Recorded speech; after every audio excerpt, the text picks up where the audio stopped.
শুভ সকাল। সকালবেলায় আমার সোনামণিরা ঘুমাচ্ছে, কত আরাম করে। দেখেন খুব টায়ার্ড তো। কক্সবাজার আসা হলে একটু ক্লান্ত থাকা হয়, অনেক হাঁটাহাঁটি করা হয়, অনেক জায়গায় যাওয়া হয়।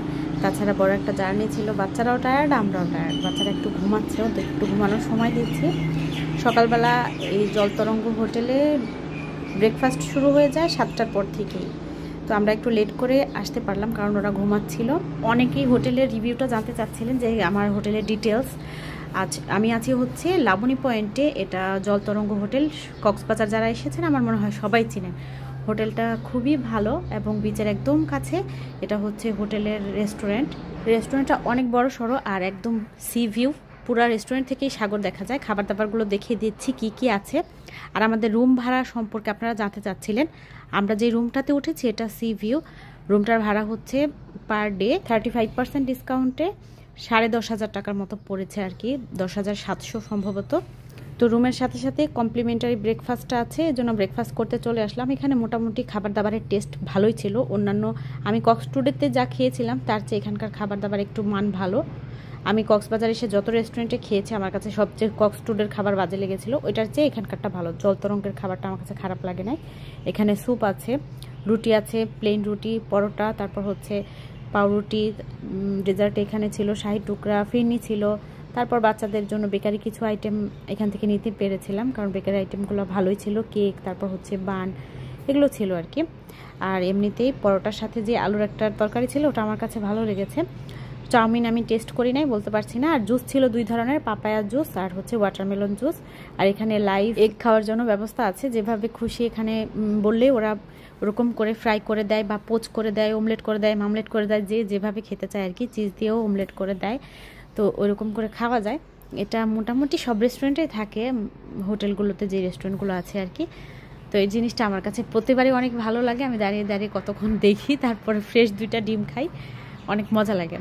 তারপর জুস নিয়ে নিলাম বাচ্চাদের জন্য, আমাদের জন্য। বাচ্চারা যদিও বুফেতে এসে কখনোই খায় না, কিছুই খায় না তারা। টুকটাক একটু কর্নফ্লেক্স অথবা একটু ফ্রুটস খায়, এছাড়া আমার বাচ্চারা বুফেতে এসে তেমন কিছু খায় না।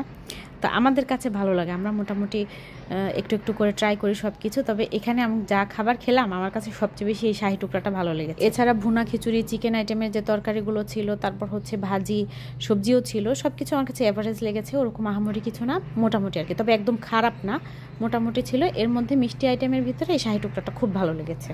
আর ব্ল্যাক কফি হচ্ছে আমার একমাত্র এনার্জি বুস্টার। এটা খেলে আমার এনার্জি বুস্টিং হয়। আমি ব্ল্যাক কফি আলহামদুলিল্লাহ সবসময় বাসায় খাই। তিতার জন্য অনেকেই ব্ল্যাক কফি খেতে পারে না, তবে ব্ল্যাক কফি কিন্তু ইনস্ট্যান্ট খুব ভালো এনার্জি দেয়, অনেক ভালো ফিল করা যায় আর কি।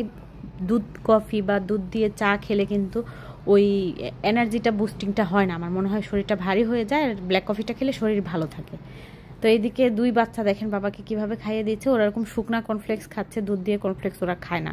আমার বড় বাচ্চাটাও খেত না, ছোটটাও খায় না। রাফাকে নিয়ে যখন ও এরকম বয়সের ছিল, যখন হোটেলে আসতাম তখন রাফাও এরকমভাবে শুকনা কর্নফ্লেক্স খেত আর টুকটাক 2-1 পিস ফ্রুটস খেত।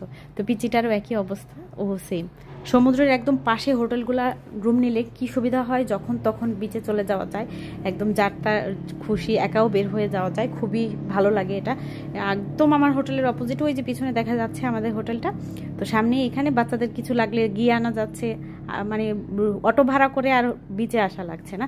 এটা খুবই একটা প্লাস পয়েন্ট। আর রুমে বসে সাগর দেখা যাচ্ছে, এটাও বেশ ভালো একটা অনুভূতি। কক্সবাজার আসলে আমার মনে হয় সাগরের পাশাপাশি হোটেলগুলোতেই থাকা উচিত।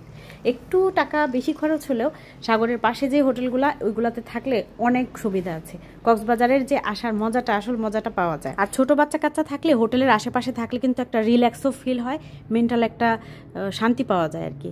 তো দেখেন সুখের চোটে আমার স্বামী এখন গান গেয়ে শোনাচ্ছে। সে কিন্তু এখন গান গাচ্ছিল, চিল্লাচিল্লি অনেক শব্দের কারণে গানটা আসতেছে না ভিডিওতে। খুব সুন্দর একটা গান গাচ্ছিল সে। আর আরেকটা জিনিস যেটা খারাপ লাগে, একটু পরপর বাচ্চাদের হাতে এই যে খাবারগুলো ইচ্ছা না থাকলেও এরা এসে তুলে দিয়ে দেয়, এই জিনিসটা একটু খারাপ লাগে আমার কাছে। কারণ এই কেমিক্যালযুক্ত জিনিসপত্রগুলো বেড়াতে এসে বাচ্চাদের খাওয়ালে যদি কোনো প্রবলেম হয়ে যায়, মায়ের মনে তো একটু ভয় লাগে। তো এই কারণে এই জিনিসটা আমার কাছে ভালো লাগে না।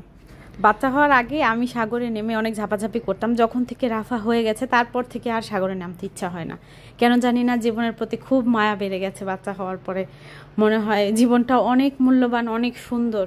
আল্লাহ যেন বাঁচিয়ে রাখে আমাকে, আমার বাচ্চাদের জন্য হলেও। তো এই জন্য এখন আর সাগরে খুব একটা নামতে মন চায় না, পাশ থেকেই আমরা একটু ঝাপাঝাপি করি।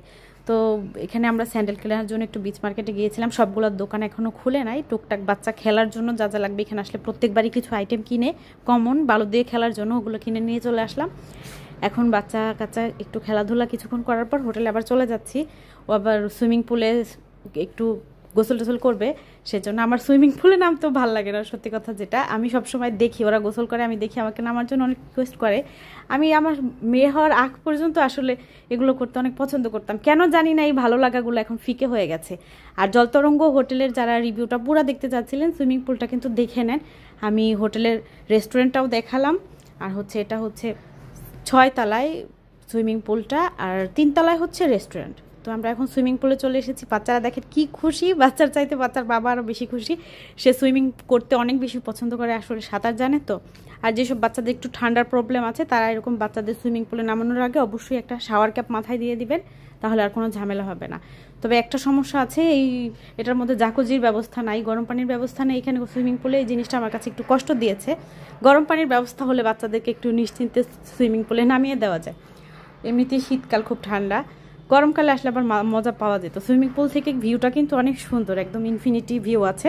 আমার বাচ্চাও সাঁতার কাটে না, এজন্য আমার খুব ভয় করছিল।